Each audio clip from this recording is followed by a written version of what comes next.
옆 사람에게 한 번 더 믿음의 선포하겠습니다. 성령 충만하십시오. 네, 계속해서 축복하겠습니다. 말씀 또한 충만하십시오. 네, 하나님만을 예배하고 동행하며 전하는 하늘 공동체 되기를 축복합니다. 마지막 심판을 누가 견딜 수 있겠는가에 대한 6장의 질문의 답에 진노 중에라도 우리를 사랑하시는 하나님의 사랑을 끝까지 신뢰하고 이 돌아오는 사람들, 그 사람들이 마지막 때 심판을 견디며 하나님께 영광을 올려드리는 사람들이라는 것을 우리는 살펴보았습니다. 고난이 있더라도 주님을 신뢰하는 것을 주님께서 바라고 있다는 것이죠.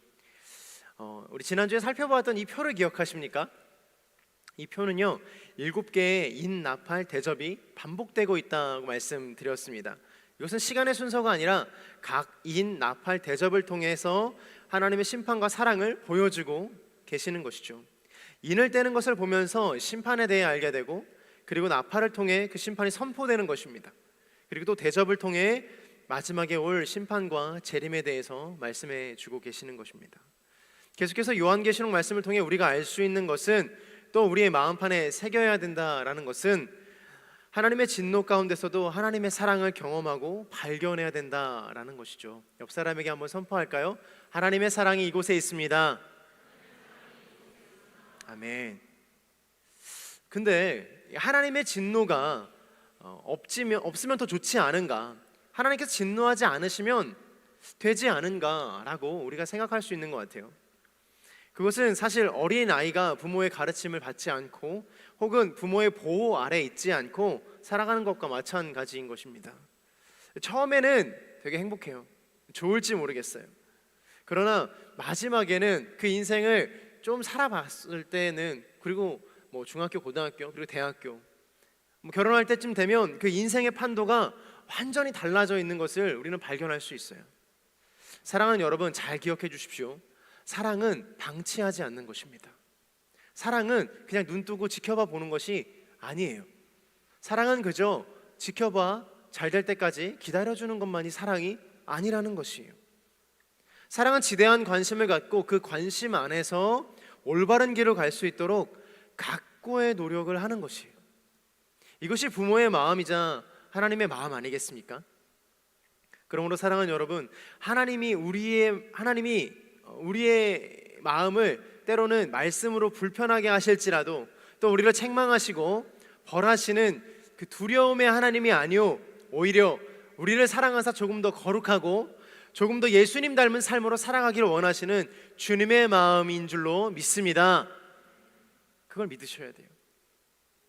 때로는 그 고통의 시간들이 찾아올 때 너무나 쉽게 잊어버리는 마음들이지만, 여전히 성경은, 여전히 믿음은 그것을 이야기하고 있다라는 것이에요. 주님께서 오늘 우리 가운데 그 사랑의 마음을 충만히 부어주시는 은혜가 있게 되기를 축복합니다. 마음에 이렇게 한번 손 한번 얹어보시겠어요? 이렇게 한번 손을 스스로에게 축복하겠습니다. 고통 가운데 있을지라도 주를 바라보는 한 사람이 되게 하여 주옵소서.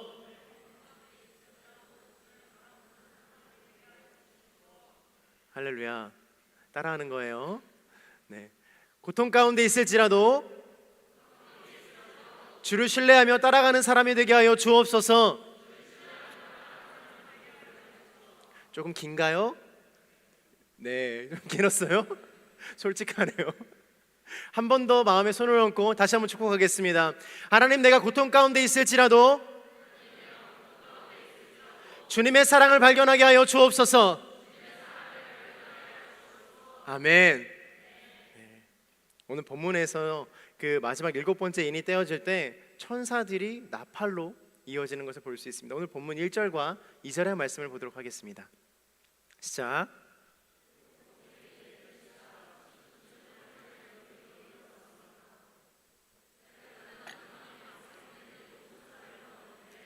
그들에게 7 나팔이 주어졌습니다. 여러분, 천둥이 치기 직전에 이 정적이 흐르는 것을 좀 경험해 보신 적이 있으세요? 그러니까 막 언젠가 한번 비가 억수같이 내리는 날이었어요. 비가 막 너무 억수같이 내리는 날인데 자잘한 천둥들이 막 치고 있고, 근데 갑자기 주위가 고요해지면서 꽝 하는 약간 그런 경험 안 해보셨어요? 저만? 근데 저는 정말로 그 정적의 시간들을 경험해 본 적이 있거든요. 너무나도 큰 소리가 나서 와, 이게 정말 하늘에서 나는 소리인가? 라는 생각이 들 정도로 큰 소리가 난 적이 있었어요. 그래서 그때의 기억이 너무 생생해요. 1절의 말씀을 보면 7째 인을 떼시자 30분 정도 하늘의 정적이 감돌았다라고 기록하고 있어요. 6개의 인이 떼지면서 심판과 그에 따른 환란들, 그리고 이 4마리의 말들과 활과 칼과 저울과 사망, 이런 것들이 막 소란스럽게 움직이고, 그리고 6번째 인을 지나 7번째 인이 떼어지는 그때 갑자기 정적을 깨고 7천사가 등장하는 것이죠. 나팔은 본래 성경에서 백성들을 소집하고 이 지파의 진행을 알리며 전쟁 시에는 이 경보의 역할을 감당하는 도구였어요. 또한 여호수아서에서는 여리고성을 무너뜨리는 도구이지 않았습니까? 이 모든 것들은 여호와의 임재를 나타내고 선포하는 것이었어요.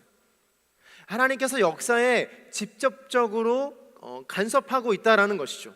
오늘 본문은 이 나팔을 종말에 대한 경고의 의미로 사용하고 있습니다. 뭐라고요? 종말에 대한 경고의 의미. 우리가 6장에서 살펴보았던 큰 진노의 날을 알리는 것입니다. 이 스가랴서의 말씀처럼 여호와의 큰 날이 나타났다, 가까워졌다라는 것을 이 큰 소리로 알려주고 계시는 것이죠. 우리가 우스갯소리로 인생은 타이밍이라고 하지 않습니까? 이 말은 사실 인생에 좋은 타이밍이 왔을 때 잡기 위해서 이 자신도 노력을 해야 한다는 의미로 사용돼요. 그래서 인생은 타이밍이다라는 그 말에는 우리의 노력도 들어 있습니다.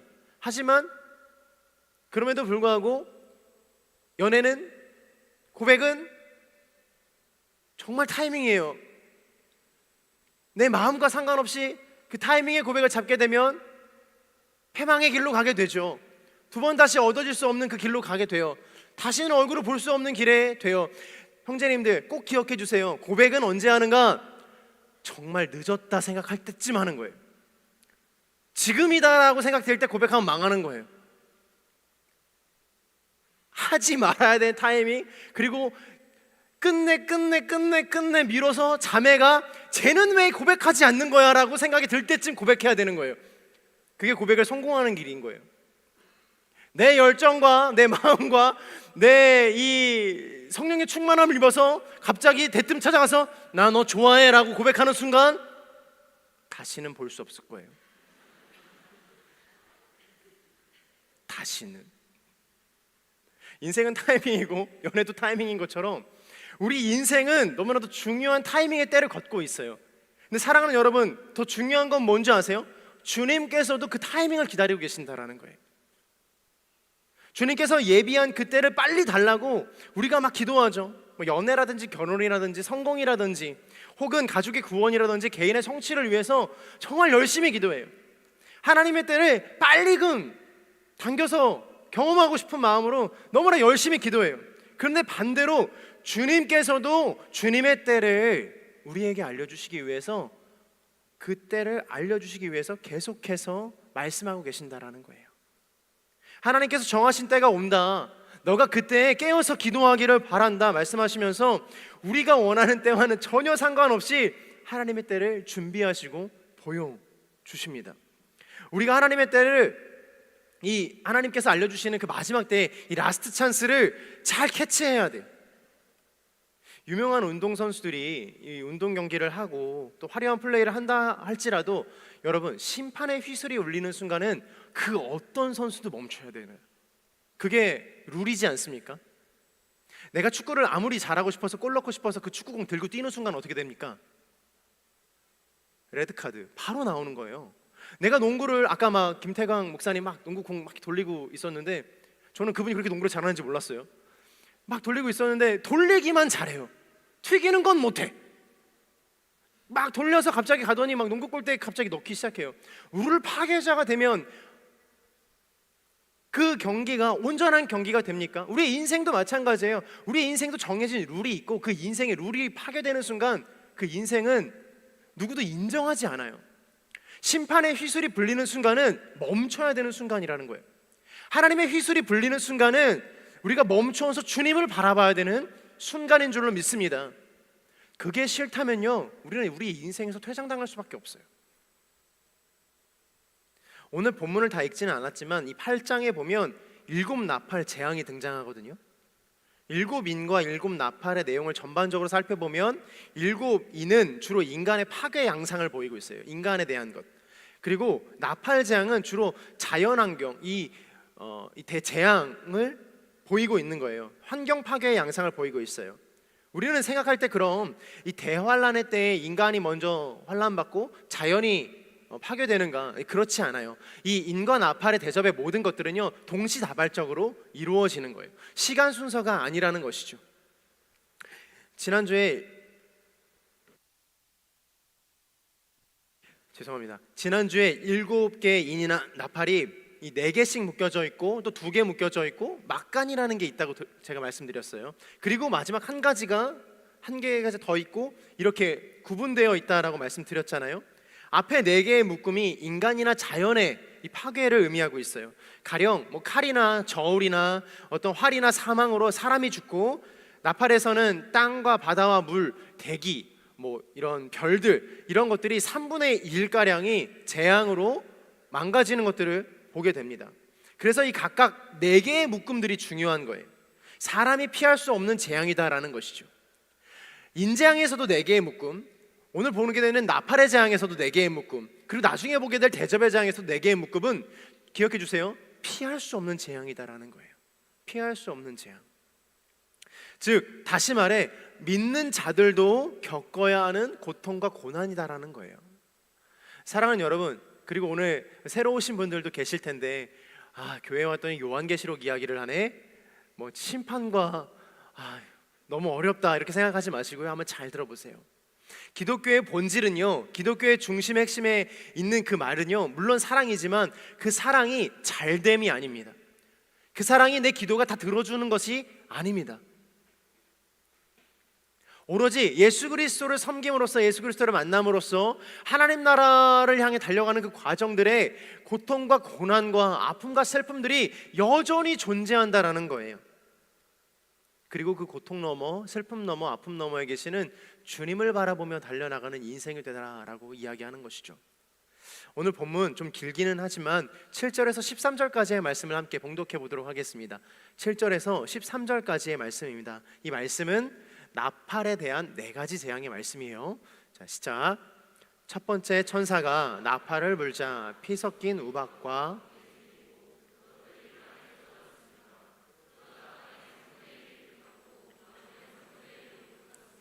모든 푸른 풀도 불타 버렸습니다. 두 번째, 천사가 나팔을 불자 불타는 큰 산 같은 것이 바다로 던져졌습니다. 그러자 바다의 3분의 1이 피로 변하고 바다에 사는 생명을 가진 피조물들의 3분의 1이 죽고 배들의 3분의 1이 부서졌습니다. 세 번째, 천사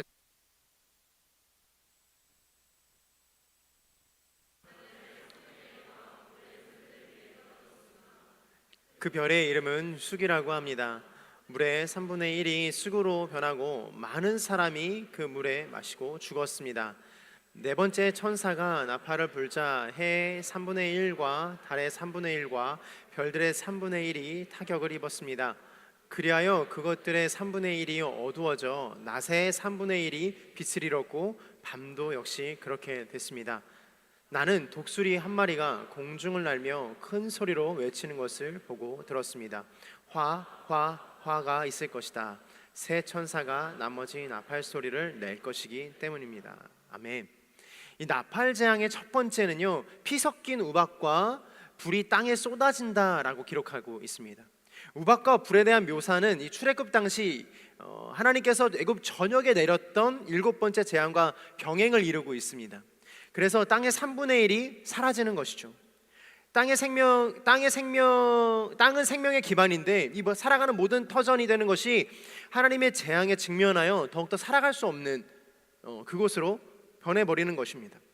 두 번째 나팔은 어떤 것입니까? 불이 붙는 산이 바다에 던져진다라고 기록하고 있죠. 불 붙는 산이 바다에 던져져서 바다의 3분의 1이 붉게 변하게 되는 거예요. 바다가 피로 물들게 되는 것이죠. 이것은 출애굽기에 나오는 첫 번째 재앙, 이 나일강이 붉게 물드는 것과 병행 구조를 이루고 있습니다. 세 번째 천사가 나팔을 불 때는 큰 횃불을 표현하는 이 별들이 떨어져 강에 떨어져 3분의 1, 강의 물샘이라고 불리는 3분의 1의 모든 것들이 다 망가지고 없어지는 것을 말하고 있습니다. 이 지구의 물 3분의 1 정도가 다 사라지게 되면 식수의 문제를 겪는 것도 당연하고요. 이 수증기가 감소하여서 지구의 온도가 하강한다고 합니다. 강수량이 감소하고 가뭄이 들고, 그리고 생태계가 무너지는 것은 당연하고, 바다의 무게가 줄면서 이 해양판을 누르고 있던 압력이 변화해서 지각이 흔들리거나 대지진이 발생할 때 있다라고 이야기하고 있는 거예요. 단순히 먹는 물이 부족한 것을 넘어서서 모든 재앙이 톱니바퀴 물려서 계속해서 일어나는 극심한 고통 가운데 처해진다라는 것입니다. 네 번째 천사가 나팔을 불면 별들과 해의 것들이 타격을 입어서 3분의 1이 사라지게 됩니다. 달들과 별들과 이 대기권에 있는 것들이 이 고통을 당하게 되는 것이고, 이 우주 공간을 의미하는 이 천체 가운데 빛을 발하는 이 발광체들이 빛을 잃어버리는 초유의 사태가 발생하는 것이죠. 흑암이 다 뒤덮게 되는 거예요. 이 지구의 온도가 너무나 놀라운 거 아세요? 태양의 온도가 너무 놀라운 거 아세요? 1도만 올라가도 1도만 내려가도 사람이 살기에 되게 어려운 온도가 된다라고 이 지구과학자들은 이야기하고 있거든요. 근데 3분의 1이나 해당하는 온도가 줄어드는 거예요. 죽을 수밖에 없는 환경에 처해지는 것이죠. 이것은 여전히 인을 떼실 때와 마찬가지로 주님이 제한적으로 지연적인 심판을 하고 있다라고 말씀하고 계시는 부분들이 우리가 발견할 수 있는데, 여러분 반복되고 있는 3분의 1에 대해서 기억하고 계시죠? 앞서 6장에서 살펴봤던 것처럼 3분의 1이라고 분명히 지정하고 계세요. 그것은 무엇을 의미하는가? 주님께서 노아의 방수 때처럼 모든 것을 다 제하지 않으시고 3분의 1만 심판하겠다고 말씀하시는 거예요. 이것은 제한적이고 지연적인 거예요. 심판에 대해서 계속해서 지연하고 계시다라는 거예요. 심판 중에라도, 진노 중에라도 우리를 향하신 하나님의 사랑을 보여주고 계시다라는 것이에요. 그리고 동일하게 막간이라는 것이 등장합니다. 8장에서는 이 독수리를 막간이라고 이야기하고 있어요. 우리 13절에 읽었던 이 독수리가 등장하는 화가 있을 지어다라고 이야기하는 그 부분이 바로 막간이에요. 막간은 제가 쉬는 시간이라고 이야기했는데, 네 가지의 재앙, 우리가 모두가 다 겪을 수밖에 없는 네 가지의 재앙을 겪고 나서 다시 말씀하시는 거예요. 화가 있을 것이다, 화가 있을 것이야 라고 말씀하시는 거예요. 주님께서 제 심판을 하시다가도 잠깐 멈추어 서셔서 말씀하고 있는 거예요. 사랑하는 아들아, 사랑하는 딸아, 심판이 진행되고 있어. 심판이 더 있을 예정이야. 화가 있을 거야 라고 말씀하시는 것이에요. 오늘 설교의 서두에서 이야기 드렸던 것처럼 사랑은 방치하지 않는 거라고 이야기 드렸습니다. 주님은 여전히 우리를 고난이라는 것을 통해서 성장하기를 바라고 계세요. 성장하기를 바라고 계세요. 이 아우슈비츠 수용소에서 겪었던 그 이야기를 담은 책, 신경학자였던 빅터 프랭클이라는 사람이 지은 책 죽음의 수용소에는 이렇게 고통에 대해 기록하고 있거든요. 고통의 의미를 발견하는 순간 고통은 더 이상 고통이 아니다라고 기록하고 있어요. 혹시 우리 폴란드 아울리치 갔다 왔기 때문에 아우슈비츠 수용소에 다녀오신 분이 있을 수도 있을지 모르겠어요. 너무나 큰 대학살이 있었던 그 공간 안에서 정말로 이루 말할 수 없는 그 공간 안에서 고통이라는 것을 묵상했던 거예요. 근데 그 순간 안에서도 고통의 다른 의미를 발견한다면, 고통의 정말로 진짜 의미를 발견한다면 더 이상 그 고통이 나에게 고통이 아니다라는 것이에요. 사단은 계속해서 우리 인생 가운데, 우리의 삶 가운데 고통이라는 주제를 던져놓고 그 주제만 묵상하게 만들어요. 그 뒤에 있는 고통의 참 의미라든지 우리가 건너야 할, 우리가 바꿔야 할 우리의 마음은 발견하지 못한 채로 여전히 그 고통 안에서 신음하게 만드는 것이에요. 지독한 고통 속에서도, 그리고 생명의 위협을 받는 그 순간 속에서도 의미를 찾는다면 그 고통이 더 이상 우리를 지배할 수 없다라는 것입니다. 우리가 잘 알고 있는 신학자이자 변증가인 C.S. 루이스는 이렇게 이야기했어요. 우리는 즐거움조차 무시할 수 있지만 고통은 반드시 우리의 주의를 요구한다. 이게 무슨 말입니까? 다른 많은 것들은 무시할 수 있다는 거예요. 심지어 인생의 즐거움이라는 아주 기본적인, 아주 우리를 행복하게 하는 그 감정조차도 우리는 무시할 수 있대요. 근데 고통은 무시할 수가 없으며, 우리가 고통을 지날 때 우리는 그 고통을 주의 깊게 봐야 된다는 거예요. 그러니까 고통 자체가 너무나도 어렵고 힘든 순간들을 지나치게 만들어요.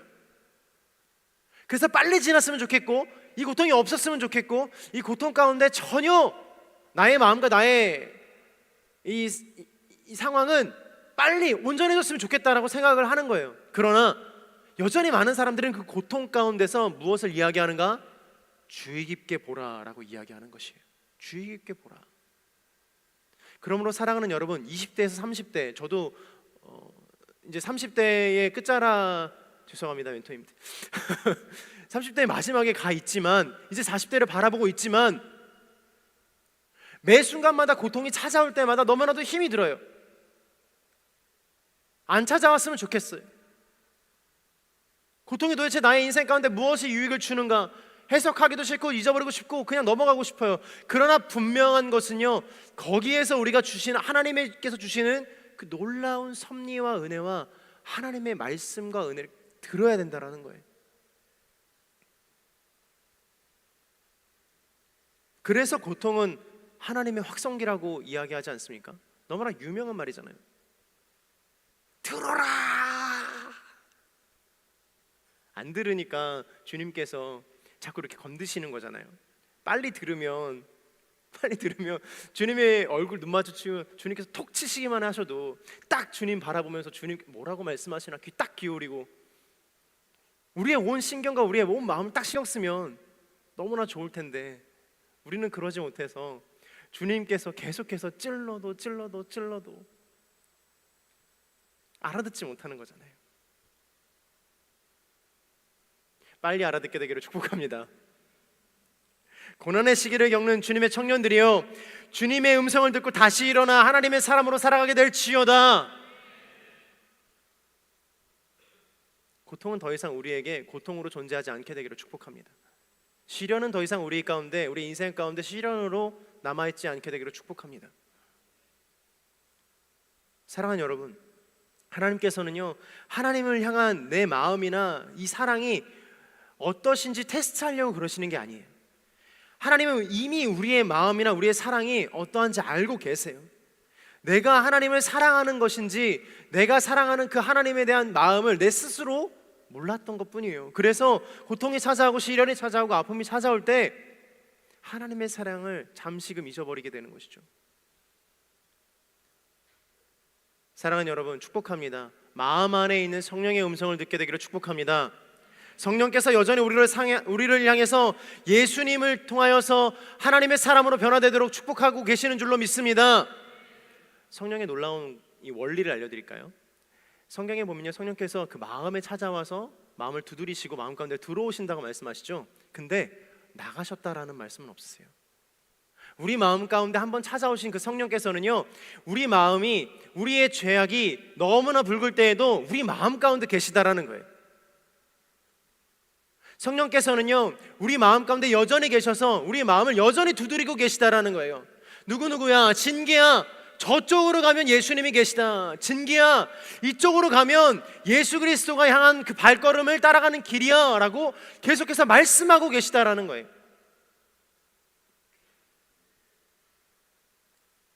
성령의 인도함을 받는 사람들, 고난 가운데 있을지라도 그 음성에 귀 기울여서 예수 그리스도를 따라가는 사람들, 어린 양을 바라보는 사람들, 그러한 사람들은 요한계시록에 나오는 그 수많은 재앙들이 두렵지 않은 거예요.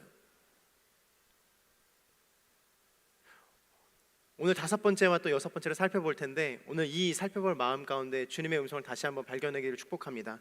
9장 1절에서 2절을 말씀을 함께 봉독해 보도록 하겠습니다.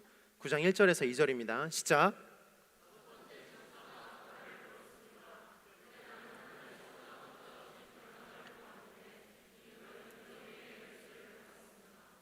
별이 무저갱을 열자 거대한 용광로에서 나는 듯한 연기가 무저갱에서 올라왔고 해와 공기가 무저갱의 연기로 인해 어두워졌습니다. 재앙을 이야기하다가 갑자기 상황이 바뀌었죠. 무저갱이라는 게 갑자기 등장합니다. 5번째 나팔을 불었을 때 요한은 하늘에서 땅에 떨어진 별 하나를 봤다라고 기록하고 있어요. 이 별은 무저갱의 열쇠를 받았고 그 별이 무저갱을 열자 거대한 용광로에서 나는 듯한 연기가 너무나도 많이 나서 어두워졌다라고 기록해요. 그리고 그 무저갱에서 오늘 본문에 읽지 않았지만 뒷부분에 이 메뚜기가 나와서 푸른 것이나 나무를 해치지 않고 이마에 하나님의 인을 받지 않은 사람들을 해치는 것을 볼 수 있습니다. 그런데 그들을 죽이지 말고 5달 동안 괴롭히기만 해라라는 허락을 받았다는 거예요. 여러분 생각해 보세요. 차라리 빨리 죽는 게 낫지. 그렇지 않아요? 죽지 않고 5달 동안 괴롭힘이래요. 너무나 충격적이지 않습니까? 너무나 어렵지 않습니까? 이 별이 의인화가 되어서 무저갱의 열쇠를 받았다라고 기록하고 있어요. 이 떨어진 별에 대해서 누구냐에 대한 그 퀘스천이 신학적으로 되게 분분한데 이 주류의 이야기만 할게요. 이 주류의 이야기는 사단이다라고 이야기를 하고 있어요. 무저갱은 바닥이 없는 구덩이를 뜻하거든요. 무저갱이라는 단어는 바닥이 없는 구덩이. 그래서 한번 빠지면 끝도 없이 빠지는 구덩이. 마지막에 떨어지는 게 언제인지 모를 듯한 그 추락. 꿈꿔보신 적 있으시죠? 떨어지는 꿈 꿔보신 분 계세요? 예, 몇 분 계신 것 같아요. 왜 흔히들 이렇게 키가 자랄 때 떨어지는 꿈 꾼다고 이야기 많이 하잖아요. 그 엄마가 위로하려고 하는 말이잖아요. 아무 상관도 없는 건데. 그거 키 크려고 그러는 거야. 저는 떨어졌는데 떨어진 그대로 일어났거든요. 너무나 아찔한 그 순간. 근데 지옥은요, 이 무저갱을 지옥을 뜻하는데 그 떨어지는 그 느낌이 끝나지 않는 거래요. 계속 추락하는 거예요. 그리고 황충이 와서 5개월이고 6개월이고 끝나지 않은, 죽지 않을 만큼 괴롭히고 있는 거예요. 너무나도 끔찍하지 않습니까? 그럼에도 불구하고 오늘 성경을 잘 보면 계속해서 인침과 나팔의 심판들 통해서 무엇을 발견할 수 있는가? 동일하게 나타나는 문법적인 형태가 있어요. 이쯤 되면 알 수 있을 텐데 한번 말해볼까요? 어떤 거예요? 3분의 1. 주님께서는 계속 3분의 1만 고통받게 하고 계세요. 그 인원만 고통받고 그 사람들만 고통받는 거예요. 바로 또 한 가지 수동태로 쓰여졌다라는 거예요. 3분의 1 지연된 그리고 제한된 심판과 더불어 계속해서 모든 말들을 수동태로 쓰고 계시다라는 거예요. 그러니까 사단이 무저갱의 열쇠를 받은 것도 사단이 어딘가에 가서 하나님이나 어떤 누군가에게 훔쳐서 가지고 있는 게 아니라 주님께서 내어주셨다라는 거예요. 이 표현은 조금 신학적으로 완전하진 않아요. 주님께서 허락하셨다라는 거예요. 주님의 권세 아래 있다라는 거예요. 역사의 주관자이신 하나님께서 허용하시는 범위 안에서 행동하는 제한적인 존재다라는 거예요. 사랑 여러분 잘 기억해 주세요. 사단은요 제한적인 존재예요. 사단은 하나님의 사람을 집어삼킬 수 없은 줄로 믿습니다. 우는 사자와 같이 달려든다 할지라도 모든 것은 하나님의 권세 아래 있기 때문에 우리는 승리하는 것이에요. 사랑하는 여러분, 영적 전쟁은요 이미 승리한 게임을 하는 것이거든요. 우리가 영적 전쟁이라는 걸 생각할 때 좀 착각할 때가 있어요. 막 이렇게 얘기하잖아요. 나 영적 전쟁을 겪고 있어. 나 근데 거기서 너무 실패하고 영적 전쟁에 나는 실패하고 쓰러지고 낭망했어. 그래서 영적 전쟁을 겪나봐 라고 말할 때가 있어요. 그러니까 내가 무엇인가 잘못해서, 내가 무엇인가 하나님 앞에 온전하지 않아서, 기도하지 않아서, 찬양하지 않아서 내가 영적 전쟁을 겪나보다 라고 말하는 경우가 있어요. 근데 사랑하는 여러분, 그거 아닙니다. 제가 오늘 다시 말씀드릴게요. 영적 전쟁을 겪는다라는 것은 사단에게 시험받는 게 아니에요. 당하는 입장에 있는 것이 아닙니다. 오히려 사단과의 전쟁에서 승리를 주시는 주님과 승리를 거머쥐는 장수가 되는 것이에요. 영적 전쟁이라는 것은 이미 승리한 그 전쟁 가운데 우리를 장수로 부르시는 주님과 함께 승리를 쟁취하러 나가는, 오히려 공격하는 거예요. 오히려 나아가는 거예요. 오히려 전쟁에 승리의 깃발을 꽂으러 가는 거예요. 할렐루야. 그러므로 여러분들의 인생 가운데 영적 전쟁이 찾아온다? 승리를 주시는 주님을 만나게 되는 거예요. 영적 전쟁은 주님의 선에 펴는 것이고 사단의 공격을 받는 것이 아니라 나의 주인이 누구인가를 확인하는 전투가 되는 것입니다. 좌로나 우로나 치우치지 않고 온전하신 주님을 바라보는 것, 내가 나의 주인이 누구인가, 이 전쟁에서 승리를 주실 분이 누구인가를 다시 한번 확인하는 거예요. 메뚜기는 어떻습니까? 고대 근동으로부터 이 메뚜기는 재앙 중의 재앙이었거든요. 해석할 수 없는, 이해할 수 없는 재앙이었어요. 왜냐하면 이 출애굽기에서도 메뚜기 재앙이 등장하잖아요. 근데 메뚜기 떼가 한 번 등장하면 걷잡을 수가 없거든요. 메뚜기의 놀라운 이 습성 중에 하나가, 메뚜기는 원래 혼자서 생활하는 곤충이래요. 무리지어 생활하는 곤충이 아니라는 거죠. 근데 어떠한 이유에서인지 집단으로 변해 떼를 지어 이동해서 먹이를 먹어치우기 시작한대요. 하루에 수백 킬로씩 이동하고 엄청난 양을 먹어치우는 거예요. 아프리카나 중동이나 인도에서 메뚜기 떼를 만난 기록이 있는데 농작물의 80에서 100%를 먹어치운 사례가 있었대요. 이게 어느 정도냐면 25,000 헥타르를 먹어치웠다라고 추산하고 있거든요. 그래서 제가 이렇게 검색해봤어요. 25,000 헥타르, 우리 생각이 좀 안 잡히잖아요.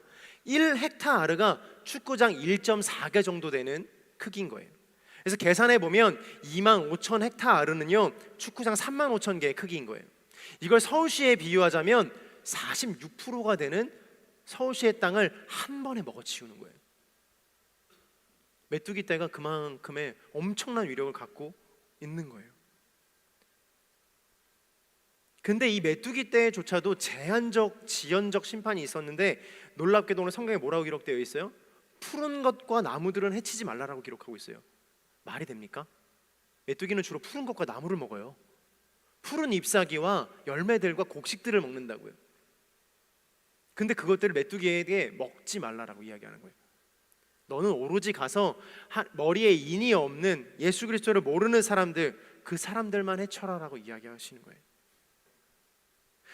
첫 번째부터 네 번째 인까지는 자연재해, 우리가 감당할 수 없는 그 자연재해, 그래서 모두가 다 겪을 수밖에 없는 사람들, 그러나 화 있을진저 화가 있을 것이다 라는 그 이후에 메뚜기 재앙이 임했을 때는요, 분리된 사람들, 하나님의 사람들은 그 화를 피한다라는 거예요.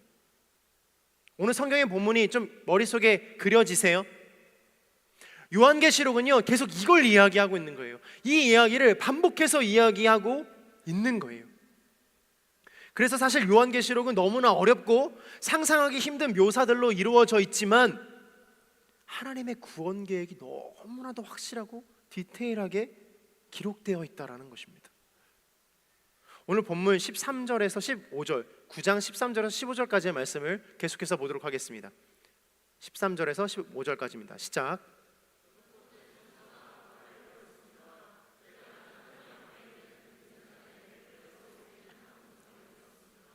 그 음성이 팔을 가진 여섯 번째 천사에 이르기를, 내 천사들을 풀어주라 하니 지정된 연월시를 위해 준비된 내 천사가 사람들의 3분의 1을 죽이기 위해 풀어놨습니다. 이 본문에서 금제단의 네 뿔은 이 모세에게 분향단을 만들라고 지시하셨던 그 뿔의 형상이에요. 이 뿔은 힘과 능력과 보호와 구원을 상징하거든요. 그러니까 주님의 권능과 힘을 이야기하고 있는 거예요. 이 금제단의 네 뿔은 하나님 앞에 자리하고 있다고 이야기하고 있어요. 하나님의 음성이 들리거나 하나님의 대리자의 음성이 들리는 것이에요. 그러니까 이 네 금제단, 금향로, 자 금제단이 있고 금향로가 있거든요. 금향로는요 제사장이 제사를 드리러 갈 때 들고 들어가던 연기 나는 향로였어요. 그걸 들고 들어가서 금제단 앞에 내려놓는 거고, 그 금제단에 네 개의 뿔이 있는 거예요. 그 네 개의 뿔은 각각 힘과 능력과 보호와 구원을 의미하는 것이죠. 그리고 그 뿔에 하나님 앞에 그 뿔이 위치할 때 그 뿔을 통하여서 하나님의 음성이 들리는 것이에요. 근데 그 음성과 하나님의 대리자의 음성이 들리는 것입니다. 오늘 3절 4절의 말씀에 이렇게 기록하고 있거든요. 3절 4절의 말씀을 함께 보도록 하겠습니다.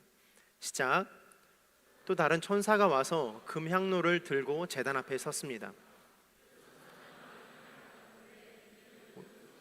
기도와 함께 보좌 앞에 있는 금제단에 드리기 위한 것이었습니다. 향의 연기는 그 천사의 손에서 성도들의 기도와 함께 하나님 앞으로 올라갔습니다. 나팔을 불기 전의 일이에요. 지금 우리가 쭉 나팔의 그 재앙들을 살펴봤잖아요. 4개의 자연재해에 해당하는 재앙들, 그리고 5개, 6개의 사람에 대한 재앙들, 구별된 사람들에 대한 재앙들. 그런데 이 재앙들이 있기 전에 금향로를 들고 갔다라는 기록이 있는 거예요. 이것은 무엇을 의미하는가? 주님께서 성도의 기도를 들으시고 7 나팔을 부신 것이에요. 4개의 뿔의 음성은 7번째 인을 떼실 때 올려드렸던 성도의 기도에 대한 하나님의 응답을 주신 것이었어요. 성도의 기도를 들으시고 7 나팔을 부신 주님께서 하나님의 백성들의 기도를 통해 하나님의 심판을 시작하신 것이에요. 자, 상상해 보세요. 금향로를 들고 제사장이 들어가는 거예요. 그리고 나서 그 금향로에 주님의 음성을 들었는데 그 금향로에 나는 그 향기들이 성도의 기도라는 거예요.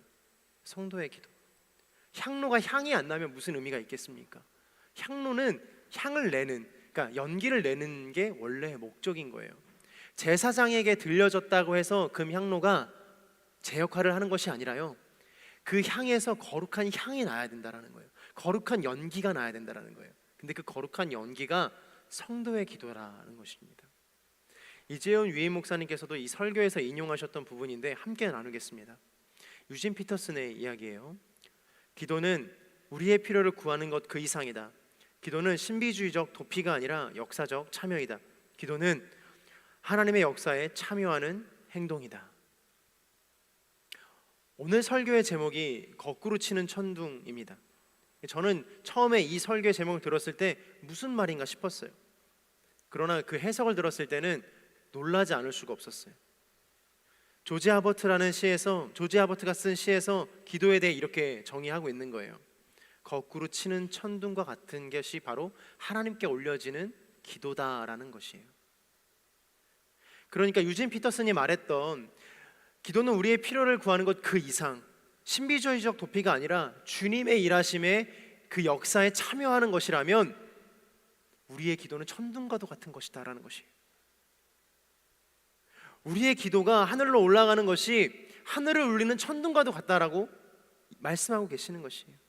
그리고 다시 주님께서 그 향을 맡으시고 천둥과 같이 내려오시는 거예요. 사랑하는 여러분, 그래서 저는 오늘 이번 하늘 공동체 수련회 주제와 제목을 거꾸로 치는 천둥이라고 지었어요. 리버스드 썬더.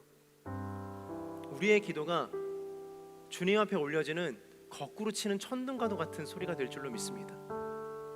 연약하고 낭망하고 보잘것없는 것이 아니라 내가 한마디를 기도할지라도 그것이 주님 앞에는, 그리고 이 세상에서는, 그리고 사단의 권세 앞에 천둥과도 같이 울려지는 것이,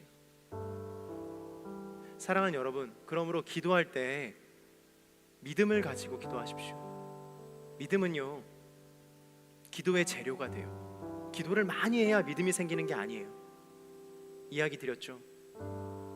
믿음이 있기 때문에 기도를 할 수 있는 거예요. 내가 주님이 살아계시다라는 것, 주님이 내 기도를 듣고 계시다라는 것 때문에 나는 기도할 수 있는 거예요. 우리의 기도가 오늘 이 설교의 제목처럼 거꾸로 치는 천둥이 되어서 하나님 나라에 울려 퍼지는 줄로 믿습니다. 주님은 그 울려 퍼지는 그 음성을 들으시고 그 천둥을 들으시고 때가 되었다라고 말씀하시면서 주님의 역사와 주님의 일하심과 주님의 뜻을 펼쳐 가시는 것이에요. 오순절 사건도 그러지 않았습니까? 뜨겁게 기도했을 때 성령의 불이 각자의 머리맡에 임했다라고 기도하고 있어요. 이야기하고 있어요. 옥문이 열리는 사건은 어떻습니까?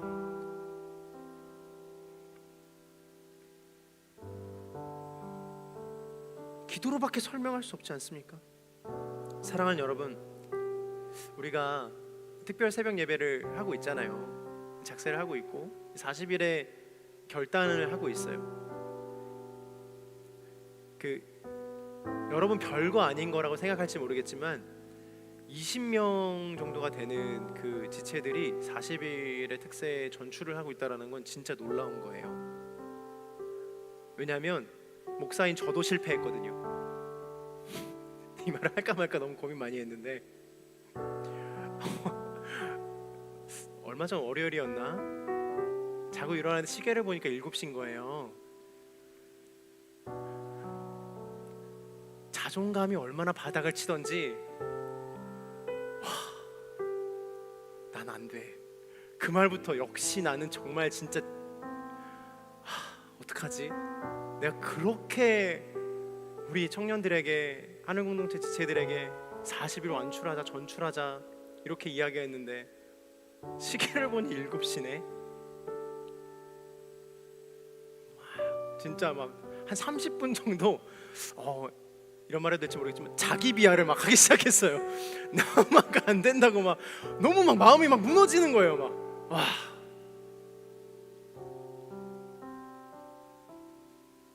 절망이 막 찾아오고 난 안 된다라고 막 생각이 드는 거예요.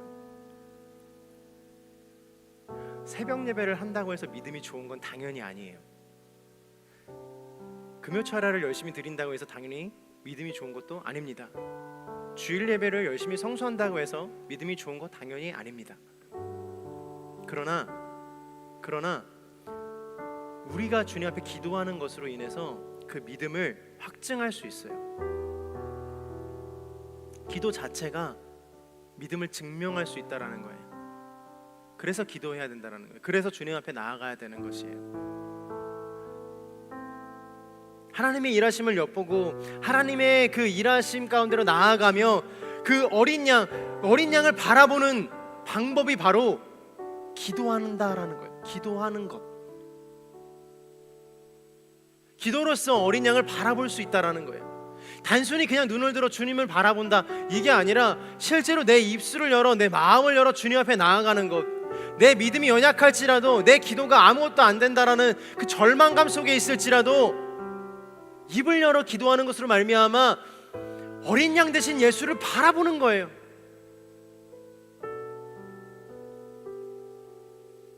그래서 기도는 간구하는 거잖아요. 그 간구함의 제사를 주님께서 받으신다라고 말씀하시는 거지 않습니까? 기도하면서 누구 한 사람도 당당하게 기도하는 사람이 없습니다. 주님 내가 기도하니까 주님 내가 이만큼 했으니까 들어주십시오라고 기도하는 사람은 없어요. 기도의 대부분은 너무나도 간절한 소원들이지 않습니까? 처절하게 이런 표현이 맞는지 모르겠어요. 구걸하는 거 아니겠습니까? 주님 아니면 안 됩니다. 주님 도와주십시오. 주님 아니면 안 됩니다. 주님 와주십시오. 주님 이거 당장 해결해 주지 않으시면 저 죽습니다 라고 기도하는 거 아닙니까?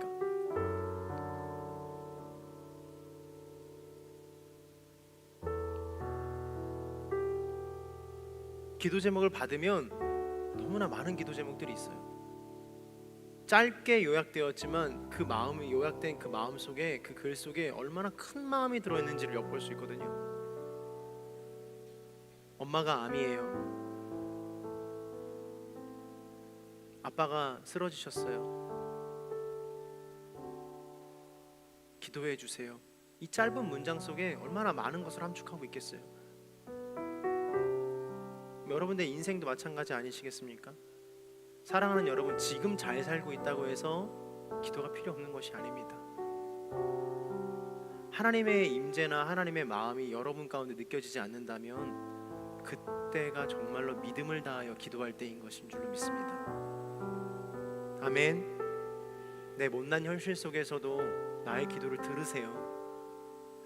저는 담임 목사님, 위임 목사님 설교를 참 좋아하는데, 위임 목사님 항상 기도하라 라는 그 말씀을 어떻게 표현하셨냐면 항상 듣겠다라고 말씀을 표현하셨어요.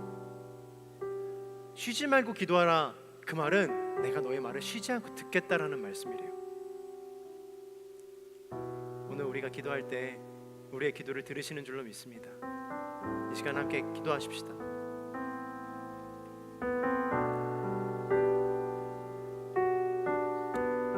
이 시간 전심으로 한번 같이 기도할 때